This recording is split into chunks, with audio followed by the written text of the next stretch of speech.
तो फिर ये बताइए, आप कह रहे हैं और आपके सारे नेता मुख्यमंत्री की वैकेंसी ही नहीं है, तो फिर तेजस्वी यादव इतने पॉपुलर सीएम कैंडिडेट के तौर पर क्यों है?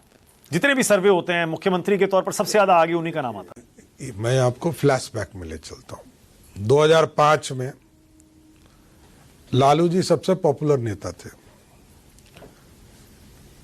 2005 हारे, 2005 हारे, 2009 हारे, 2010 हारे, 2014 हारे, सबसे पॉपुलर नेता थे।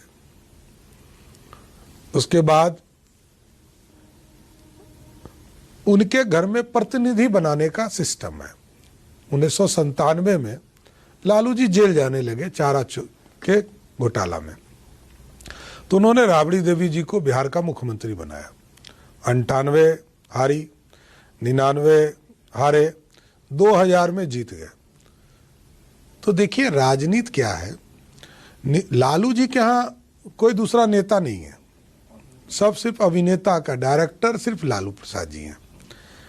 वो कह देंगे कि मेरा जो है उत्तराधिकारी राबड़ी देवी है, तो हु इज तेजस्वी यादव? मेरे उत्तराधिकारी मीसा भारती है, तो हु इज तेजस्वी यादव? तेज प्रताप को भी घर से बाहर निकाल दिया ना। तो बेसिकली वहां जो स्थिति है वहां 5.5वें स्थान पर तेजस्वी यादव है। 5.5वें पर कहाँ है? लालू नेता यादव वही है। वही मैं बता रहा हूँ। पहला लालू यादव का सुनूंगा कि तेजस्वी का सुनूंगा, राबड़ी देवी का सुनूंगा कि तेजस्वी का सुनूंगा, मीसा का सुनूंगा कि तेजस्वी का सुनूंगा, रोहिणी आचार्य का सुनूंगा कि तेजस्वी का सुनूंगा, तेज प्रताप का चुनूंगा कि तेजस्वी का। नहीं, आप 5-10 साल पुरानी बात कर रहे हैं। आज की बात आरजेडी के नेता के तौर पर तेजस्वी यादव ही इकलौता चेहरा है। आज भी मैं कह रहा हूँ, आज कोई नहीं है। आज भी लालू जी नहीं है। कहाँ? कौन बोल रहा है? लालू जी बैकग्राउंड में है। नहीं नहीं नहीं, राबड़ी देवी कहीं नहीं है। अच्छा एक चीज मीसा भारती भी नहीं अच्छा, है, सिर्फ तेजस्वी चेहरा है। मानक जी एक चीज बताइए, आइडियोलॉजी किसका है? जैसे मैं कहता हूं कि नरेंद्र मोदी के आइडियोलॉजी, डॉक्टर श्यामा प्रसाद के मुखर्जी के आइडियोलॉजी वो बीजेपी है। नीतीश कुमार जी के आइडियोलॉजी पर जेडीयू है। आरजेडी का आइडियोलॉजी क्या है? लालू जी। लालू जी। नो, सिर्फ लालू जी। ओके, सिर्फ लालू जी, ठीक है, नथिंग अदर्स।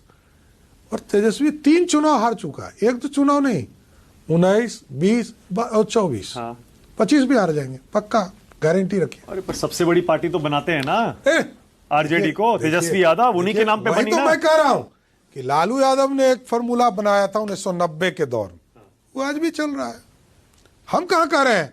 मैं तो कहता हूं कि लालू यादव सबसे बड़े नेता प्रदेश में रहा है, इसे कोई डिफर नहीं कर रहा है।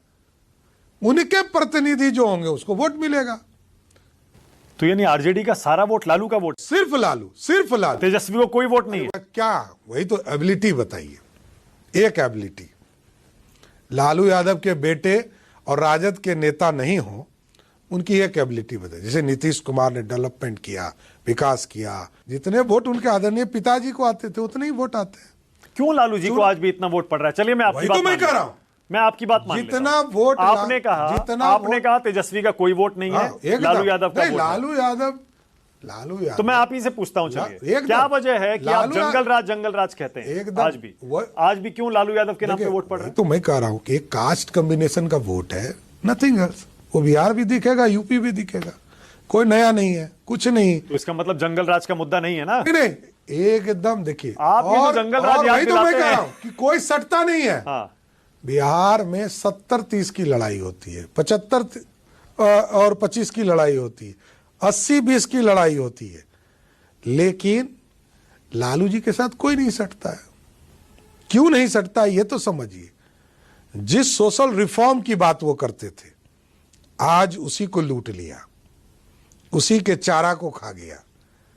लोग समझ गए कि लालू जी का मतलब है, देखिए सबके डीएनए में एक ही है। देखिए लेकिन लालू जी का डीएनए एक ही है, राबड़ी जी हो, उनका पूरा परिवार हो, सब भ्रष्टाचार लुटेरे हैं। तो फिर अगर लालू यादव की वही याद और वही छवि है और वही आइडियोलॉजी है, तो क्यों 77 सीटें बिहार देता है उनको? हमने कहा ना कि वही तो एक गणित है, गणित बनाकर रखे हैं। और लोगों को अब देखिए, जंगल राज मुद्दा नहीं है ना? नहीं, मैं बता रहा हूं ना। अब देखिए, 1995 से राघोपुर सीट जीत रहे हैं, एक बार हारे हैं 2010 में। कोई विकास नहीं, सिर्फ सेंटीमेंट से खेलना है, क्योंकि जातीय गोलबंद करके, जातीय उन्माद फैला के चुनाव जीतना है। मतलब जाति पर वोट पड़ता है ना, जाति पर वोट पड़ता है ना, लेकर जातीय उन्माद फैला के, लोगों के बीच में लड़ाई करा के, झगड़ा करा। आज समझिए कि राघोपुर को यदि विकसित नीतीश कुमार जी ने बनाया और कल्पना कर रहा है कि जब सिंगापुर चारों तरफ से समुद्र में घिरा हुआ हो वो विकसित हो सकता है, तो राघोपुर क्यों नहीं? ये कल्पना तो लालू यादव कभी कर ही नहीं सकते, ये नीतीश ही कर सकते हैं। ओके।